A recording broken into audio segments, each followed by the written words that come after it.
Hello प्यारे बच्चों, तो मेरा नाम है टिकम सिंह आडा। सिग्मा उक्टी क्लासेस के चैनल पर मैं आपका स्वागत करता हूं। मैं आपको इस वीडियो के अंदर यहां पर क्लास 10th की जो बायोलॉजी है उसको पढ़ाने वाला हूं। और मैं आपको बता दूं कि यानी कि क्लास 10th में बायोलॉजी के हमारे पास 4 चैप्टर्स है। कौन कौन से? 5th, 6th, 7th और 8th। ओके, इस वीडियो के अंदर हम यहाँ पर चैप्टर नंबर 5 जिसका नाम है जैव प्रक्रम, उसको हम स्टार्ट करने जा रहे हैं। लेकिन उसको स्टार्ट करने से पहले मैं आपको ये समझाना चाहूंगा कि जो बायोलॉजी है वो क्या होता है, ठीक है, और बायोलॉजी की कितनी जो शाखा है उसके बारे में बात करेंगे। तो मैं आपको वीडियो स्टार्ट करता हूँ, ठीक है, आ जाइए।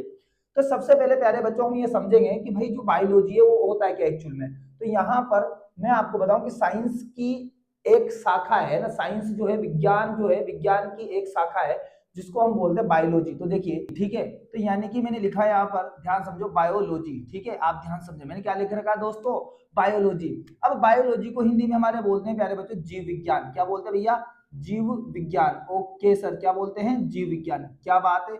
अच्छा, अब अगर आप इस वर्ड को देखें ध्यान से तो इसमें दो दो वर्ड है बेटा, एक है बायो और एक है आपका लॉजी। ठीक है, तो यानी कि जो आपका बायोलॉजी है वो दो वर्ड से मिलकर बना है, एक तो बायो और एक है लॉजी। आज के बाद हर बच्चा इस चीज को ध्यान रखेगा। बेटा तू जग रहा है ना, ध्यान से समझ इस चीज को कि यहाँ पर जो बायो है इसका मतलब होता है आपका लाइफ, और जो लॉजी है इसका मतलब होता है आपका स्टडी। आज के बाद सभी बच्चे ध्यान रखें। और लाइफ को हम बोलते हैं प्यारे बच्चों जीवन। क्या बोलते हैं भाई? जीवन। और स्टडी का मतलब होता है हमारे लिए अध्ययन।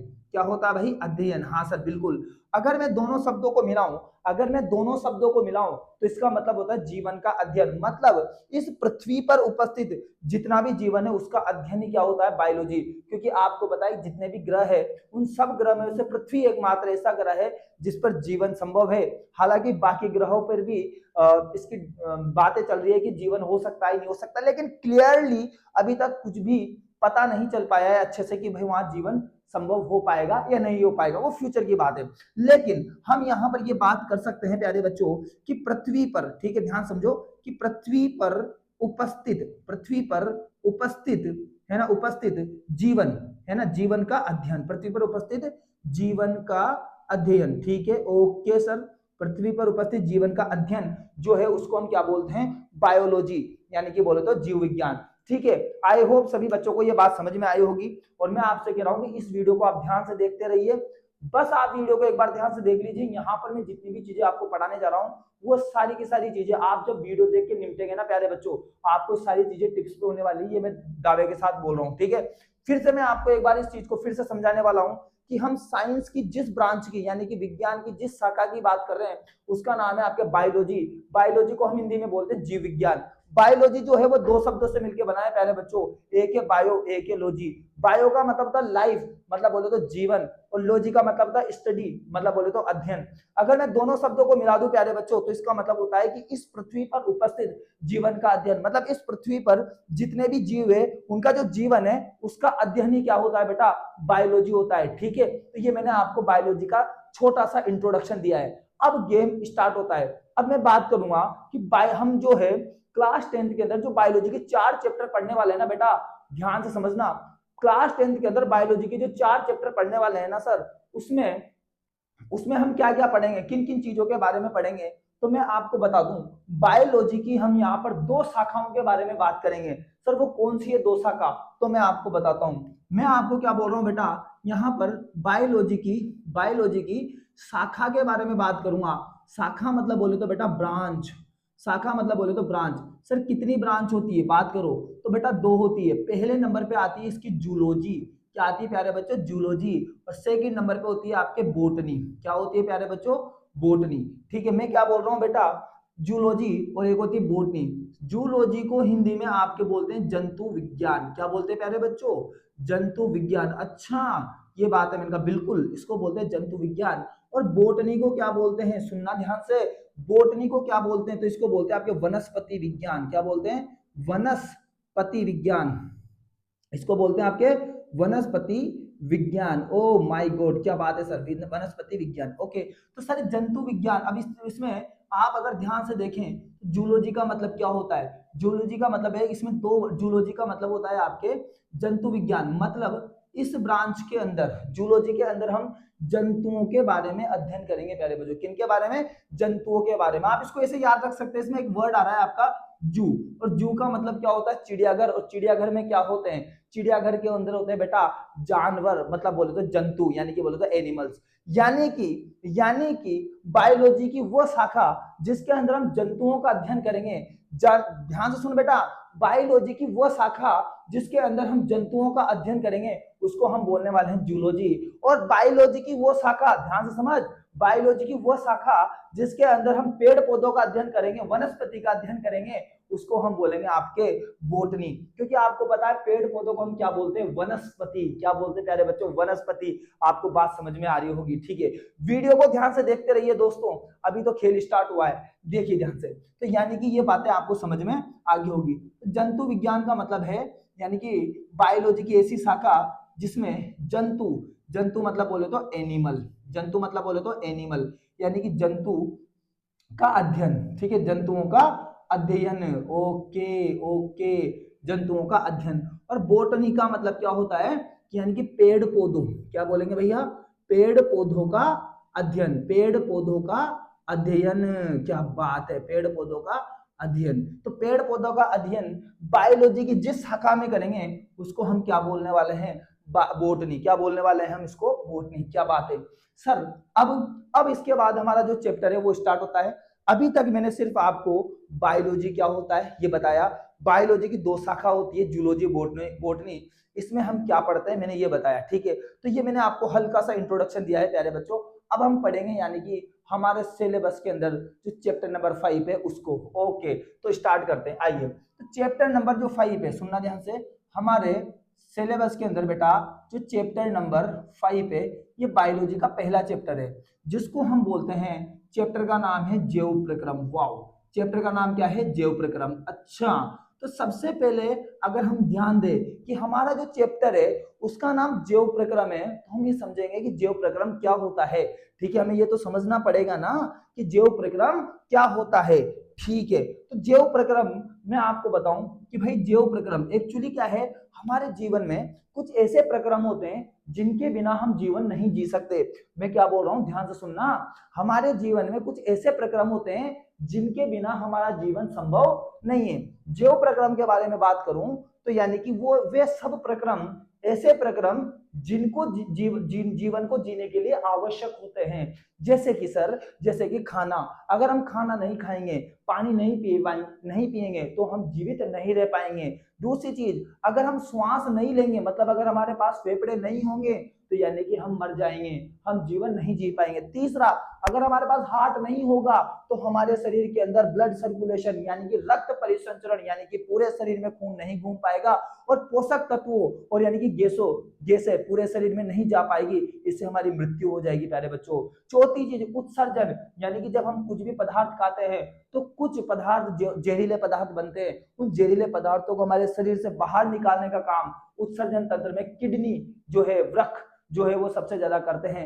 अगर ये नहीं होगा तो हमारा जीवन जीना संभव नहीं है। ठीक है, तो मैं आपको बता दूं इस चैप्टर के अंदर, यानी कि बोले तो चैप्टर नंबर 5 के अंदर हम 4 जैव प्रक्रम के बारे में बात करेंगे प्यारे बच्चे, ध्यान से सुन। इस चैप्टर 5 के अंदर मैं क्या बोल रहा हूं, इस चैप्टर 5 के अंदर हम यहाँ पर जैव प्रक्रम में 4 ऐसे प्रक्रम हैं जिनके बिना जीवन जीना संभव नहीं है। यानी कि जब वो चारों प्रक्रम हमारे जीवन में होंगे तभी हम जीवन जी सकते हैं, और उन्हीं 4 प्रक्रम से मिलकर ये पूरा का पूरा चैप्टर बना है। मैं बारी बारी से डिस्कस करता हूं। तो जैव प्रक्रम का मतलब क्या हुआ? जीवन को जीने के लिए, मतलब जीवन को आगे बढ़ाने के लिए। क्या? जीवन को जीने के लिए, यानी कि जीवन को आगे बढ़ाने के लिए। अरे भाई, जीवन को जिएंगे तभी तो जीवन आगे बढ़ेगा, तो उसके लिए कितने प्रक्रम चाहिए? 4 प्रक्रम चाहिए प्यारे बच्चे। तो यानी कि जैव प्रक्रम का मतलब हो गया जीवन को जीने के लिए आवश्यक प्रक्रम। जीवन को, शॉर्ट में लिखता हूं प्यारे बच्चे, जीवन को जीने के लिए, ठीक है, ध्यान से, गलत हो गया, जीवन को जीने के लिए, जीवन को जीने के लिए आवश्यक प्रक्रम क्या है? आवश्यक प्रक्रम, आवश्यक प्रक्रम। क्या बात है, आवश्यक प्रक्रम। ओके, यानी कि जीवन को जीने के लिए, यानी कि जीवन को आगे बढ़ाने के लिए जो आवश्यक प्रक्रम है प्यारे बच्चे, उसका नाम हो गया जैव प्रक्रम। अच्छा सर, ये आवश्यक प्रक्रम कौन से हैं? तो मैं आपको बता दूं, ये आवश्यक प्रक्रम जो है हमारे पास 4 प्रक्रम है। कितने हैं? 4 प्रक्रम। पहले नंबर पे आता है हमारे यहाँ पर पोषण। पहले नंबर पे क्या आता है? पोषण। बिल्कुल, पोषण। यानी कि अगर हम खाएंगे पिएंगे नहीं तो हमारी मृत्यु निश्चित है और हमारा जीवन जीना बहुत ही ज्यादा मुश्किल है, यानी कि नहीं जी पाएंगे यार। सेकंड नंबर पे अगर मैं बात करूं तो श्वसन तंत्र, क्या है भाई, श्वसन तंत्र। ओके, श्वसन तंत्र यानी कि अगर हम श्वास नहीं लेंगे और श्वास नहीं छोड़ेंगे तो यानी कि हमारा जीवन जीना संभव नहीं है। थर्ड नंबर पे अगर मैं बात करूं तो ये बात होती है आपके परिसंचरण तंत्र की। किसकी बात होती है, परिसंचरण तंत्र। ओके, परिसंचरण तंत्र का मतलब क्या है, यानी कि हमारे परिसंचरण तंत्र में हमारे शरीर में क्या है, हृदय है, और हृदय क्या करता है, रक्त को पूरे शरीर में क्या करता है प्यारे बच्चों, पंप करता है। और शरीर के अंदर रक्त का घूमना मतलब परिसंचरित होना बहुत ज्यादा जरूरी है, क्योंकि अगर हमारे शरीर में रक्त परिसंचरित नहीं होगा तो यानी कि जो भी हम खाते पीते हैं वो जो पोषक पदार्थ है वो शरीर में नहीं जा पाएंगे और इससे हम अच्छे से नहीं जी पाएंगे। ओके, तो परिसंचरण होना बहुत जरूरी है। चौथे नंबर पे अगर मैं बात करूं तो उत्सर्जन तंत्र, क्या है भैया, ये उत्सर्जन तंत्र। तो चौथा प्रक्रम है उत्सर्जन तंत्र, यानी कि जब हम कुछ भी खाते पीते हैं तो उसके साथ कुछ जहरीले पदार्थ बनते हैं और उन जहरीले पदार्थों को हमारे शरीर से बाहर निकालना बहुत ज्यादा आवश्यक है। ठीक है बेटा, बात समझ में आ रही है ना, वीडियो को देखते रहे, अभी धीरे धीरे मैं सारी चीजों को टिप्स पे करवाने वाला हूँ। ओके ओके, तो मैं आपको थोड़ा थोड़ा बताता हूँ कि पोषण के अंदर हम पढ़ने वाले हैं बेटा पाचन तंत्र के बारे में। किसके बारे में, पाचन तंत्र के बारे में, ध्यान समझना, किसके बारे में पढ़ेंगे, पाचन तंत्र के बारे में। श्वसन तंत्र के अंदर अगर मैं बात करूं प्यारे बच्चों तो हम पढ़ेंगे फेफड़ों के बारे में। फेफड़े मतलब बोले तो लंग्स, फेफड़ों मतलब बोले तो लंग्स के बारे में हम यहाँ पर पढ़ने वाले हैं। और परिसंचरण तंत्र की बात करूं तो इसमें हम यहाँ पर पढ़ेंगे हृदय के बारे में। किसके बारे में, हृदय मतलब बोले तो हार्ट। ठीक है, ओके। उत्सर्जन तंत्र में हम क्या पढ़ेंगे, वृक्क। क्या पढ़ेंगे, वृक्क मतलब बोले तो आपका किडनी। ठीक है, क्या पढ़ेंगे भाई, किडनी के बारे में हम यहाँ पर पढ़ने वाले हैं। ठीक है ठीक है, ओके। अब सबसे पहले यानी कि मैं इस चैप्टर को 4 पार्ट में आपको पढ़ाने वाला हूं। पार्ट फर्स्ट में पोषण, पार्ट सेकंड में श्वसन तंत्र, पार्ट थर्ड में परिसंचरण तंत्र और पार्ट फोर्थ में हम पढ़ेंगे उत्सर्जन तंत्र। ठीक है, तो मैं यहाँ पर आपके पार्ट फर्स्ट स्टार्ट करता हूँ प्यारे बच्चों। कौन सा, part first. Okay, part first, clear बच्चों, क्या करेंगे, पार्ट फर्स्ट। पार्ट फर्स्ट के अंदर हम बात करेंगे पोषण। क्या बात करेंगे भैया, पोषण की, यानी कि पोषण होता क्या है। सबसे पहले हम बात करेंगे पोषण की। तो ये पोषण क्या होता है प्यारे बच्चों, इस चीज को समझो। ओके ओके, तो पोषण को समझने के लिए आपको इतनी सी बातें समझनी है यहाँ पर कि भाई पोषण क्या होता है। तो पोषण का मतलब होता है, पोषण का मतलब होता है कि जो भोजन हम करते हैं, जो भोजन, अब मुझे एक बात बताओ, हम भोजन क्यों करते हैं भाई, भोजन इसलिए करते हैं। अच्छा एक बात बताओ, अगर मैं भोजन नहीं करूं तो क्या मैं ये वीडियो बना सकता हूं, नहीं बना सकता। मुझे बताइए वीडियो बनाने के लिए किस चीज की आवश्यकता है, तो ऊर्जा। किसकी आवश्यकता है, ऊर्जा। इसका मतलब जो भोजन हम करते हैं यानी कि सुबह से लेकर शाम तक, रात में सोने से पहले तक जो भी हम खाते पीते हैं वो सबका सब किसमें परिवर्तित हो जाता है, ऊर्जा में। तो कुल मिला के बाद पोषण का मतलब यही है कि जो भोजन हम करते हैं उसका ऊर्जा में रूपांतरित होना। तो भोजन का ऊर्जा में बदलना ही क्या कहलाता है प्यारे बच्चों, पोषण कहलाता है। भोजन का ऊर्जा में बदलना ही क्या कहलाता है, पोषण कहलाता है। ठीक है, तो ये बात तो हमें समझ में आ गई सर कि जो भोजन है, जो भोजन है उस भोजन का किसमें बदलना, ऊर्जा में। भोजन का किसमें बदलना, ऊर्जा में। ठीक है, लेकिन ये भोजन जो है, जो ये भोजन जब हम करते हैं तो क्या डायरेक्ट ऊर्जा में बदल जाता है क्या, जब हम भोजन करते हैं तो क्या ये डायरेक्ट ऊर्जा में बदल जाता है क्या, नहीं प्यारे बच्चों। भोजन को ऊर्जा में बदलने के लिए बहुत सारे प्रक्रम की आवश्यकता होती है, एक लंबी प्रोसेस होती है और उस प्रोसेस को हम समझने वाले हैं बहुत ही अच्छे से। ठीक है, आइए, तो भोजन को ऊर्जा में बदलने के लिए किन किन चरणों से गुजरना पड़ता है, तो आप देखिए। सबसे पहला स्टेप मैं आपको बता रहा हूं, सबसे पहले नंबर पे जो पहले स्टेप नंबर जो फर्स्ट आती है प्यारे बच्चों, उसमें क्या होता है, उसमें पोषक तत्वों का ग्रहण करना, ये पहली स्टेप है। पोषक तत्व यानी कि पोषक तत्व यानी कि पोषक तत्व। ओके ओके, पोषक तत्व का ग्रहण करना, पोषक तत्व का ग्रहण करना। अच्छा सर इसको थोड़ा समझाइए, पोषक तत्वों का ग्रहण करने का मतलब क्या है। सुनो, सबसे पहले जब हम खाना खाते हैं तो क्या करते हैं हम भाई, सबसे पहले एक रोटी का टुकड़ा लिया, सब्जी में डुबोया, उसके बाद उसको ऐसे खाते हैं। तो सबसे पहले हम क्या कर रहे हैं, भोजन ग्रहण कर रहे हैं। अब हमारे यहाँ पर भोजन का मतलब होता है पोषक तत्व, कि हम भोजन ग्रहण कर रहे हैं। भोजन से मतलब नहीं है पोषक तत्वों से मतलब है, किससे मतलब है? पोषक तत्वों से। अच्छा, पोषक तत्वों का मतलब क्या है भाई? तो उसको समझिए। तो यहाँ पर जब हम भोजन करते हैं ना प्यारे बच्चों, तो हम ये कुछ चीजें खाते हैं, आप इनका ध्यान रखें। सबसे पहले नंबर पे होता है कार्बोहाइड्रेट। क्या होता है भाई? कार्बोहाइड्रेट। तो मैं यहाँ पर आपको पोषक तत्वों के नाम बता रहा हूँ। तो पहला पोषक तत्व होता है हमारा कार्बोहाइड्रेट, दूसरे नंबर पे होता है प्यारे बच्चों वसा, तीसरे नंबर पे अगर मैं आपको बात करूं तो ये होता है प्रोटीन, चौथे नंबर पे मैं बात करूं तो ये होता है आपका विटामिन। क्या होता है प्यारे बच्चों? विटामिन। और पांचवें नंबर पे अगर मैं बात करूं तो ये होता है आपके खनिज लवण। क्या होते हैं बेटा? खनिज लवण, खनिज लवण। और अगर नेक्स्ट बात करूं तो ये होता है आपका फाइबर। क्या होता है भाई? फाइबर। फाइबर हो जाते हैं। और लास्ट में मैं बात करूं तो मैं बात कर लूंगा प्यारे बच्चों जल की। किसकी बात कर लूंगा? जल की। तो ये मैंने जितने भी आपके नाम लिखे, कार्बोहाइड्रेट, वसा, प्रोटीन, विटामिन, खनिज लवण, फाइबर और जल, ये सारे के सारे क्या है? ये है पोषक तत्व। मतलब आज के बाद ध्यान रखो, मतलब आज के बाद ध्यान रखो, मैं जो भी भोजन करता हूं, मैं जो भी खाता हूं, तो उसके अंदर में इन 7 पोषक तत्वों को ही ग्रहण करता हूं। मेरी बात ध्यान से समझो बच्चों, कि यानी कि सुबह उठने से लेकर रात में सोने के पहले मैं जो भी खाता पीता हूं, उसके अंदर ये पोषक तत्वों को ही मैं ग्रहण करता हूं। पहले नंबर पे कार्बोहाइड्रेट, दूसरे नंबर पे वसा, तीसरे नंबर पे प्रोटीन, चौथे नंबर पे विटामिन, पांचवें नंबर पे खनिज लवण, छठे नंबर पे फाइबर और सातवें नंबर पे क्या है? जल ही जीवन है, जल के बिना कुछ नहीं। तो आज के बाद सातवें नंबर पे होता है जल। ओके ओके, इन पोषक तत्वों को हम सबसे पहले ग्रहण करते हैं। सर इन पोषक तत्वों को क्यों ग्रहण करते हैं? तो इन सभी पोषक तत्वों का हमारे शरीर के लिए अलग अलग फायदा है। मैं आपको बताता हूं, ज्यादा डिटेल में जाऊंगा लेकिन नॉर्मल तरीके से। देखिए, सबसे पहले मतलब जो कार्बोहाइड्रेट और जो वसा है, इनका काम होता है ऊर्जा देना, यानी कि ये ऊर्जा उत्पादक होते हैं। ऊर्जा उत्पादक होते हैं प्यारे बच्चों। ऊर्जा उत्पादक का मतलब है, जब मैं कार्बोहाइड्रेट खाऊंगा तो मुझे ऊर्जा मिलेगी। जैसे फॉर एग्जांपल आपको मैं बताता हूं, जब हम केला खाते हैं तो फटाफट हमें ऊर्जा मिलती है, ठीक है। जब हम पोहा खाते हैं तो फटाफट ऊर्जा मिलती है। हम जब चावल खाते हैं तो फटाफट क्या मिलती है? ऊर्जा। तो मैंने ये जो नाम लिए ना आपके सामने, जितने भी फ्रूट्स है, जितने भी फल है, फलों को आप खाइए, आप पोहा खा लीजिए, आप चावल खा लीजिए, आप आलू खा लीजिए, ये सब कार्बोहाइड्रेट के बहुत अच्छे क्या है बेटा? स्रोत है। और आपने देखा होगा, आपने ये चीज फील की होगी कि जब जब आपने चावल और पोहा खाया होगा, उसके बाद आपको बहुत जल्दी भूख लगी होगी, क्योंकि जो कार्बोहाइड्रेट होता है, सुनना ध्यान से, क्योंकि जो कार्बोहाइड्रेट होते हैं वो बहुत जल्दी उनका पाचन हो जाता है, वो फटाफट डाइजेस्ट हो जाते हैं, इसलिए हमें भूख लगती है जल्दी। क्या लगती है बेटा? भूख लगती है। तो यानी कि हमें ऊर्जा किससे लेनी चाहिए? तो कार्बोहाइड्रेट से। वसा से हमें ऊर्जा नहीं लेनी चाहिए, क्योंकि फैट जो है, वसा का मतलब है बेटा फैट हमारे लिए नुकसानदायक है, ठीक है। तो हमें जो ऊर्जा लेनी है, अच्छी ऊर्जा कहां से मिलेगी बेटा? कार्बोहाइड्रेट से। इसलिए फ्रूट्स कार्बोहाइड्रेट के अच्छे स्रोत क्या होते हैं? फ्रूट्स, यानी कि जितने भी फल है वो सब। प्रोटीन क्या करता है बेटा? प्रोटीन का मतलब होता है मतलब शरीर निर्माण। हाँ, शरीर निर्माण। क्या होता है बेटा? शरीर निर्माण। ध्यान रख लो भैया, शरीर निर्माण मतलब हमारे शरीर का निर्माण करने में किसका काम है भैया? प्रोटीन का। तो आपने देखा होगा, जितने भी बच्चे यानी कि जो भी जिम जाते हैं, तो वहां पर सबसे ज्यादा फोकस किस पे किया जाता है?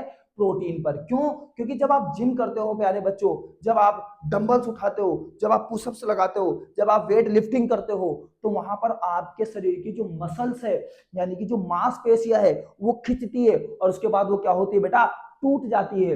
लेकिन अब उनको जोड़ने के लिए, वापस उनको जोड़ने के लिए किसकी जरूरत होती है? प्रोटीन की। मतलब प्रोटीन को आप ऐसे समझिए, जैसे मकान बनाते समय दो ईंटों को चिपकाने के लिए, दो ईंटों को जोड़ने के लिए किसकी जरूरत होती है? सीमेंट की। तो सीमेंट से ही दोनों ईंटें जुड़ती है और पूरा मकान बनता है। ऐसे ही हमारे शरीर के अंदर जो प्रोटीन है, वो क्या करता है? जब मांसपेशियां टूटती हैं, मांसपेशियों को वापस जोड़ने का काम कौन करता है प्यारे बच्चों? प्रोटीन करता है। आगे बात समझ में? तो प्रोटीन हमारे शरीर का क्या करता है? निर्माण करता है। आई बात समझ में? बिल्कुल। अच्छा, विटामिन, खनिज लवण, फाइबर, ये क्या करते हैं भाई साहब? तो ये जो विटामिन है, अच्छा मैं आपको विटामिन के बारे में स्पेशली बताऊं, तो विटामिन जो है हमारी रोग प्रतिरोधक क्षमता को बढ़ाता है। अच्छा, हमारे इम्यून सिस्टम को स्ट्रॉन्ग करता है। तो मैं आपको बता दूं, इम्यून सिस्टम को स्ट्रॉन्ग करने का जो काम है वो किसका है? विटामिन का। कैसे? आपने देखा होगा कि जब कोरोना आया था, अभी 2019-20 के आसपास जो कोरोना आया था प्यारे बच्चों, कोरोना में क्या बोला गया था कि विटामिन सी ग्रहण कीजिए। विटामिन सी जिसका वैज्ञानिक नाम है एस्कॉर्बिक एसिड। क्या है? Ascorbic acid. और जो विटामिन सी है यानी कि एस्कॉर्बिक जो एसिड है वो जितने भी खट्टे फल है या जितने भी खट्टे पदार्थ है उन सबसे हमें मिलता है। और विटामिन सी को इम्यून सिस्टम के लिए बहुत अच्छा माना जाता है, रोग प्रतिरोधक क्षमता के लिए बहुत अच्छा माना जाता है। ठीक है, ठीक है भाई प्यारे बच्चों। तो यानी कि विटामिन है ना, जितने भी विटामिन है, vitamin A B C D E और के, ठीक है, जितने भी विटामिन है वो सब विटामिन हमारे शरीर के अंदर रोग प्रतिरोधक क्षमता को बढ़ाते हैं, इम्यून सिस्टम को बढ़ाते हैं, ताकि हम बाहर से आने वाली जो बीमारियां हैं उनसे बच सके, उनसे लड़ सके। ठीक है, लेकिन आपको मैं बता दूं, खनिज लवण, फाइबर और जल, ये जितने भी है ये उपापचयी, क्या? उपापचयी, उपापचयी प्रक्रिया नियंत्रित करती है। उपापचयी प्रक्रिया नियंत्रित, उपापचयी प्रक्रिया का मतलब है खाने को पचाने के लिए, या फिर हम बोल सकते हैं मेटाबॉलिज्म। मतलब क्या होता है, सुनो ध्यान से भाई। देखो, आपने भोजन किया, आपने कार्बोहाइड्रेट खाया, आपने वसा खाया, प्रोटीन खाया। अब इनको सुनो, अब इनको इनका पाचन करके इनको ऊर्जा में बदलने के लिए कि भाई जो भी हमने खाया वो कितना जल्दी ऊर्जा में बदलेगा, उसको बोलते हैं उपापचयी प्रक्रिया यानी कि मेटाबॉलिज्म। अब किसी किसी का उपापचयी प्रक्रिया तेज होती है, किसी किसी की उपापचयी प्रक्रिया स्लो होती है, मतलब यानी कि धीरे होती है। तो जिसकी उपापचयी प्रक्रिया तेज होती है इसका मतलब ये होता है कि वो जो भी खाता है वो जल्दी से पच जाता है और फटाफट उसको ऊर्जा मिल जाती है। और जिसकी उपापचयी प्रक्रिया धीरे होती है इसका मतलब वो जो भी खाना खाता है वो देर से पचता है, इसका मतलब उसको ऊर्जा भी देर से मिलती है। आई बात समझ में? यस। तो यदि आपको उपापचयी प्रक्रिया यानी कि मेटाबॉलिज्म को अच्छा रखना है तो आपको विटामिन, खनिज लवण, फाइबर और जल खाना है। आगे बात समझ में? हाँ बिल्कुल, यस सर, एकदम करेक्ट, समझ में आया। अब इसके बाद ओके सर, अब हमने ये सब खा लिए, इसके बाद इनका क्या होता है? तो इनका होता है बेटा पाचन। क्या होता है मेरे प्यारे बच्चों? पाचन। सर ये पाचन का मतलब क्या होता है? इनका मतलब क्या होता है आपके? पाचन। ठीक है, एक बार और लिखता हूं, यहां पर लिखूंगा मैं पाचन। सर ये पाचन क्या होता है? पाचन मतलब यानी कि इंग्लिश में बोलते हैं इसको डाइजेस्ट। क्या बोलते हैं? डाइजेशन। क्या बोलते हैं प्यारे बच्चों? डाइजेशन।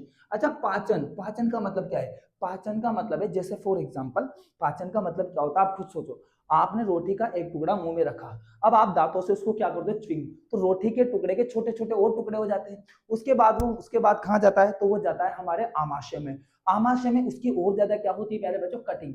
मतलब पहले रोटी एक बड़ा टुकड़ा था, फिर रोटी के छोटे छोटे टुकड़े हुए। तो यानी कि पाचन का मतलब होता है कि बड़ा टुकड़ा मतलब जटिल, और यानी कि जो छोटे छोटे जो टुकड़े हैं इसका मतलब वो हो गया सरल। तो पाचन का मतलब होता है प्यारे बच्चों जटिल पदार्थों का, क्या बोल रहा हूं मैं बेटा? जटिल पदार्थों का क्या किसमें होना है? सरल पदार्थों में। हाँ, पदार्थों में, मतलब जटिल पदार्थों का सरल पदार्थों में बदलना पाचन कहलाता है। जटिल पदार्थों का सरल पदार्थों में बदलना पाचन कहलाता है। अच्छा, अब हम समझेंगे कि भाई सर ये जटिल पदार्थ कौन कौन से हैं और ये सरल पदार्थ कौन से? जैसे फॉर एग्जांपल अगर मैं बात करूं कार्बोहाइड्रेट की, सुनना ध्यान से, कार्बोहाइड्रेट की अगर प्यारे बच्चों में बात करूं, कार्बोहाइड्रेट, तो कार्बोहाइड्रेट क्या है? जटिल पदार्थ। मतलब जब हम इसका मतलब जैसे हम आलू या मैं हम फल या फिर पोहा खाते हैं तो उसके अंदर होता है कार्बोहाइड्रेट। बेटा ये कार्बोहाइड्रेट मेरे शरीर के लिए काम का नहीं है, ये कार्बोहाइड्रेट हमारे शरीर के अंदर जाएगा और इसका पाचन होगा। मतलब कार्बोहाइड्रेट एक जटिल पदार्थ है, अब इसका पाचन होगा तो कार्बोहाइड्रेट बदलेगा ग्लूकोज में। किसमें बदलेगा बेटा? ग्लूकोज में। अरे बात समझ में आ रही है ना प्यारे बच्चे? ग्लूकोज में। किसमें? ग्लूकोज में। तो ग्लूकोज सरल रूप है भाई। ग्लूकोज क्या है? सरल रूप है। ये ग्लूकोज जो है मेरे को ऊर्जा देगा। ग्लूकोज क्या देगा बेटा? ये ऊर्जा देगा। ग्लूकोज मेरे को क्या देगा? ऊर्जा। मतलब मेरे शरीर के लिए ग्लूकोज इंपोर्टेंट है, न कि कार्बोहाइड्रेट। हालांकि कार्बोहाइड्रेट इंपोर्टेंट है क्योंकि कार्बोहाइड्रेट ही ग्लूकोज में बदलेगा और ग्लूकोज फटाक से मेरे को क्या दे देगा? ऊर्जा। इसलिए आप देखा करो बेटा, जब कोई भी बीमार होता है, जब उसको हॉस्पिटल लेके जाया जाता है तो वहां पर उस बच्चे को, क्योंकि हमें पता है कि सबसे ज्यादा ऊर्जा किससे मिलेगी? कार्बोहाइड्रेट से मिलेगी।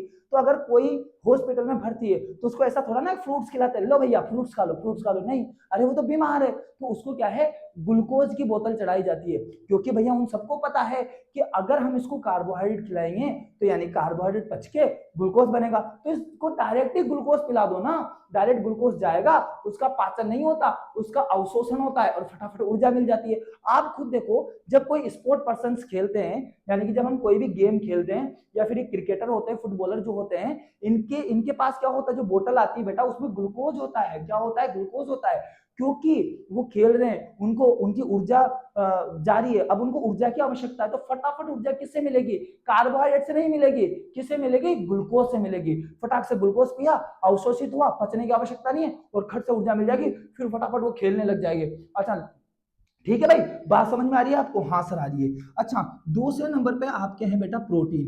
क्या है भाई? प्रोटीन, सॉरी सॉरी सॉरी, दूसरे नंबर पे आपके वसा। क्या है बेटा? वसा। अच्छा वसा, अब आपने वसा खाया, वसा का मतलब है बेटा फैट। जब आप वसा खाएंगे तो ये बदल जाएगा आपका वसीय अम्ल में। किसमें बदल जाएगा प्यारे बच्चों? वसीय अम्ल में। ठीक है, तो अगर आप वसा खाते हैं, फैट खाते हैं, सर वसा किससे मिलती है? तेल हो गया, यानी कि घी हो गया, ये ऐसी चीजें हैं जिससे हमें क्या मिलती है बेटा? वसा मिलती है, तो ये खाएंगे। अच्छा थर्ड नंबर पे क्या है बेटा? थर्ड नंबर पे क्या है? तो यहाँ पर तीसरा नंबर नहीं आएगा, आप इधर की तरफ थोड़ा सा देख लीजिए। थर्ड नंबर की अगर मैं बात करूं तो थर्ड नंबर पे आएगा आपका प्रोटीन। क्या आएगा प्यारे बच्चों? प्रोटीन। अच्छा प्रोटीन, जब हम प्रोटीन खाते हैं, प्रोटीन जब हम खाते हैं तो बेटा ये किसमें बदलता है आपके? तो लास्ट में प्रोटीन बदल जाता है अमीनो अम्ल में। किसमें? अमीनो अम्ल में। ठीक है, अमीनो अम्ल, यानी कि मेरे शरीर के लिए कौन इंपोर्टेंट है? अमीनो अम्ल इंपोर्टेंट है। ठीक है, और मैं आपको बता दूं, कार्बोहाइड्रेट, वसा और प्रोटीन, तीनों में से सबसे ज्यादा पाचन करना अगर किसी का मुश्किल है तो वह है प्रोटीन। प्रोटीन का पाचन जो है थोड़ा मुश्किल से होता है प्यारे बच्चों, जबकि कार्बोहाइड्रेट का पाचन जल्दी होता है, वसा का भी जल्दी होता है, लेकिन प्रोटीन का पाचन थोड़ा देरी से होता है। ठीक है, तो आई होप आपको ये बात समझ में आई होगी। तो मुझे आशा है कि आपको ये समझ में आ गया होगा कि जटिल पदार्थ कौन है? कार्बोहाइड्रेट, सरल पदार्थ ग्लूकोज, जटिल पदार्थ कौन है? वसा, सरल पदार्थ है वसीय अम्ल, जटिल पदार्थ है बेटा प्रोटीन, और सरल पदार्थ कौन है? आपके अमीनो अम्ल। ठीक है प्यारे बच्चों, ओके सर। अब सर इन तीनों का क्या होता है? विटामिन, खनिज लवण, फाइबर, जल। तो मैं आपको बता दूं, इनका होता है अवशोषण, इनका कभी पाचन नहीं होता प्यारे बच्चों, इनका क्या है? डायरेक्ट अवशोषण होता है। क्यों होता है अवशोषण? क्योंकि ये सरल पदार्थ अपने आप में। तो भैया नोट वाली बात मैं आपको बता रहा हूँ बेटा। कौन सी वाली बात? नोट वाली बात। तो नोट वाली बात में ये है कि भाई, नोट वाली बात में ये है कि जो आपके विटामिन है प्लस आपके जो खनिज लवण है, ठीक है, विटामिन यानी कि खनिज लवण, खनिज लवण का मतलब जैसे मैग्नीशियम हो गया, सोडियम हो गया, आयरन हो गया। आपको पता है कि हमारा जो ब्लड है वो किससे मिलके बनता है? आयरन से बनता है, तो खनिज लवण हो गया, प्लस ये हो गया फाइबर। फाइबर का मतलब क्या है यार? सीधी सी बात है, जो फ्रूट्स आते हैं उसमें व्हाइट कलर, जैसे आपने मौसमी खाई होगी, आपने नारंगी खाई होगी, नारंगी, नारंगी, हाँ नारंगी, तो नारंगी में जो व्हाइट व्हाइट धागे होते हैं ना प्यारे बच्चों, वही फाइबर होता है साहब, वही फाइबर होता है, और यानी कि जल ही जीवन है। ये चारों चीजों का प्यारे बच्चों पाचन नहीं होता, इनका क्या होता है? अवशोषण। क्या होता है भाई? अवशोषण। ठीक है, क्योंकि ये क्या है? सरल पदार्थ है, इनका डायरेक्ट क्या होता है? अवशोषण। अब आप पानी पियोगे भाई, तो पानी को क्या जैसे मान लो मैं पानी पीऊंगा भाई, तो पानी जब मैं पीऊंगा डायरेक्ट निकलूंगा, और जब ये मेरे आमाशय में जाएगा, छोटे हाथ में जाएगा, तो वहां जाएगा, इसका क्या हो जाएगा? इसका अवशोषण हो जाएगा। पानी को ऐसे थोड़ा ना पीते हैं, ठीक है, पानी को काटा थोड़ा ना जा सकता है भाई, नहीं काटा जा सकता। ठीक है, आपको बात समझ में आ रही होगी, तो ये वाली बातें होगी। अच्छा सर, अब अवशोषण भी हो गया, तो यानी कि लास्ट की जो प्रोसेस होती है, पहले नंबर पे स्टेप ये होगी आपकी, जो स्टेप नंबर सेकंड है वो आपका पाचन हो गया। स्टेप नंबर जो थर्ड है प्यारे बच्चों, उसके बाद आपका स्टेप नंबर थर्ड में क्या होता है? तो स्टेप नंबर थर्ड में होता है आपका अवशोषण। क्या होता है? अवशोषण। अब अवशोषण भी हो गया, अब उसके बाद यानी कि स्टेप नंबर 3 पे आपके अवशोषण हो गया। अब इसके बाद जो स्टेप नंबर 4 है, इसमें स्टेप नंबर जो 4 है, इसमें यूज होता है। क्या होता है बेटा? यूटिलाइज, यानी कि उपयोग। क्या होता है? उपयोग, यानी कि जिन भी पदार्थों का अवशोषण हुआ, अब उनका हमारे शरीर में क्या रहेगा? उपयोग। कुल मिला के बाद में आपको मैं ये कह रहा हूं कि लास्ट में जब हम भोजन करते हैं, सुनना एक बार मैं फिर बता रहा हूं, ध्यान से समझना, कि जब हमने भोजन किया, क्या किया? भोजन किया, तो भोजन में हमने क्या खाया? कार्बोहाइड्रेट, वसा, प्रोटीन, विटामिन, खनिज लवण, फाइबर और जल खाया। अब इन सबका क्या हुआ? इनमें से कुछ का पाचन हुआ, कुछ का अवशोषण हुआ। पाचन किसका हुआ? कार्बोहाइड्रेट का ग्लूकोज में पाचन हो गया, वसा का वसीय अम्ल में पाचन हो गया, प्रोटीन का अमीनो अम्ल में पाचन हो गया। ठीक है, अब ग्लूकोज और वसीय अम्ल और अमीनो अम्ल, इन तीनों का, ये तीनों का क्या होगा, अवशोषण होगा। उधर से मैं बात करूं विटामिन की, खनिज लवण की, फाइबर की और जल की, इनका भी क्या होगा, अवशोषण होगा। अब ये सब पदार्थ अवशोषित हो गए। अवशोषित होने के बाद अब ये हमारे रक्त में मिल जाएंगे। किसमें मिल जाएंगे, रक्त में। और रक्त इनको पूरे शरीर में घुमाएगा। रक्त इनको पूरे शरीर में क्या करेगा भैया, घुमाएगा। अब हमारे शरीर के जिस भाग को जिस भी चीज की आवश्यकता होगी, जैसे हमारे घर में, जैसे मान लो दूध वाला आया, तो दूध वाला कहता है किलो भाई, ये 1 किलो दूध आपका, ये आधा किलो दूध आपका, ये पाव भर दूध आपका, ये 3 किलो दूध आपका। ऐसे ही हमारा जो रक्त है वो इन सभी पदार्थों को लेके चलता है। जैसे मान लो हमारे ब्रेन को प्रोटीन की जरूरत है, तो लो भाई ब्रेन प्रोटीन, इधर से जाते जाते हार्ट आ गया, क्या जरूरत है भैया, आपको फैट चाहिए, नहीं नहीं नहीं, आपको कार्बोहाइड्रेट चाहिए, हाँ लो भाई कार्बोहाइड्रेट। ऊर्जा चाहिए, तो कार्बोहाइड्रेट नहीं रहेगा, ऊर्जा के लेगा ग्लूकोज। अच्छा तुम्हें ग्लूकोज चाहिए भैया, लो ग्लूकोज, ठीक है। तुम्हें फैट चाहिए भैया, लो फैट, ठीक है। तो इस हिसाब से हमारे शरीर में इन सभी पदार्थों का क्या होता है भैया, उपयोग होता है, ठीक है। तो इस वीडियो में मैं यहाँ पे इस वीडियो को प्यारे बच्चों में यही समाप्त करूंगा। और मैंने ये जो आपको समझाया है एकदम बिल्कुल शॉर्ट नोट्स के तौर पर समझाया है, आपके बहुत ज्यादा काम आने वाली ये चीजें हैं। अगर इसके लॉन्ग नोट्स आपको चाहिए प्यारे बच्चों, तो आप हमें कमेंट करके बताएं, मैं आपको इसके लॉन्ग नोट्स भी जो है वो अवेलेबल करवा दूंगा। बाकी मैं चाहता हूं कि आप इन शॉर्ट नोट्स से पढ़े, क्योंकि जब एग्जाम टाइम आएगा ना, तो लास्ट में ये शॉर्ट नोट्स ही आपके सबसे ज्यादा काम आने वाले हैं। और मैं आपसे बोल रहा हूं कि इस बोर्ड पे जो मैं लिखाने वाला हूं वो एनसीईआरटी की एक एक लाइन है, पूरा एनसीईआरटी का निचोड़ लिखाने वाला हूं। एग्जाम के अंदर इससे बाहर क्वेश्चन आ ही नहीं सकता, ठीक है प्यारे बच्चों। तो अब मैं यहाँ पर वीडियो को यहीं समाप्त करना चाहूंगा, और आपने टाइम निकाल के वीडियो को देखा, इसके लिए बहुत बहुत ज्यादा धन्यवाद। अब मैं आपको मिलता हूं नेक्स्ट वीडियो में इसके आगे वाले पार्ट को लेके, ठीक है।